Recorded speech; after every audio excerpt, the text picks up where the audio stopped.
head. I'm just going to leave it on, it gives me something to hold on to. If we want to remove the head, we'll just cut through there and then cut through that side. In fact, let's do it so you see it. So cutting through to the bone, and then here we've got soft, soft, soft, hard. So we want to cut just behind where it's hard. So you've got the gill coming up here. If we try and cut here, we just won't do it because it's bone, it's hard. Same on the other side. And we should just be able to cut through the backbone. So heads off. Can we use these bones for stock? Yeah. Yeah. What can't we use for stock? Gills and eyes. The gills and eyes, and what other bones, what fish can't we use for stock? In the middle, there is The middle one. the middle. Oily fish. Oh, Oily fish bones we can't use for stock. So here I've just cut right down the backbone, and you can see on the fish you've kind of got a line that's naturally where the bone is. Same on the other side, you can see this line. So that's where the bone is. So when we're filleting, we're going to cut down that bone. So I've just done that, cut straight down. You can hear it running along the bones. Then I'm going to get my filleting knife and get it flat to these bones that are running this way to take the fillet off. So I'm just pulling that fish away so I can get my knife in. I'm getting my knife really flat and at 90 degrees preferably to these bones. You see these little bones in here? yeah. So the bones are running in that direction. So my knife wants to be as close to 90 degrees as possible. If I try and do it like that, we'll end up hacking at the fish and it won't get a nice smooth finish like I've got there. It'll be kind of really chewed up and bitten. And you'll also cut through the bones. But having your knife flat on the bones like that means you'll get a really nice flat cut. So just holding that fish fillet to the side. I'm just running my knife along those bones. And again, you see, don't really need to remove that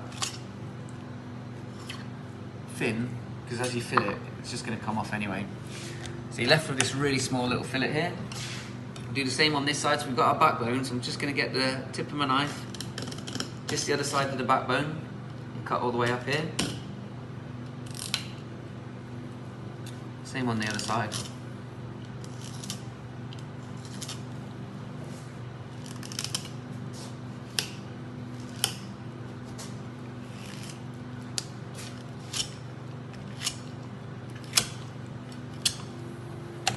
So that's off. You've got this bit here, this little sac is empty at the minute. That's where the eggs form in the fish. So the roe, so it obviously depends on the time of year when that fills up with eggs. And you can see we've got very little wastage on there. It's just I'm going to work out which side of the backbone I'm on, so I can feel that the backbone's on that side there. But then I've gone over the backbone and now it's on that side. So I'm just going to get it so I've got the backbone on the same side all the way. So now we've got the backbone running to the right, if you like, over the side I'm working on. It's the same thing, just taking this fillet off.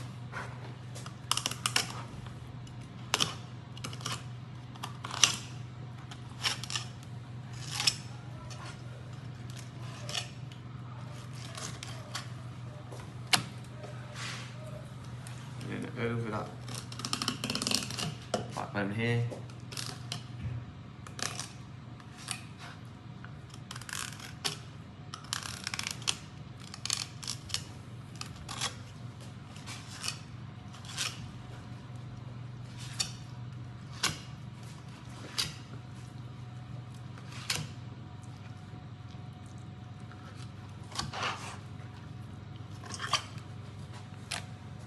So we're left where the bones were, and we've got the side where the skin was.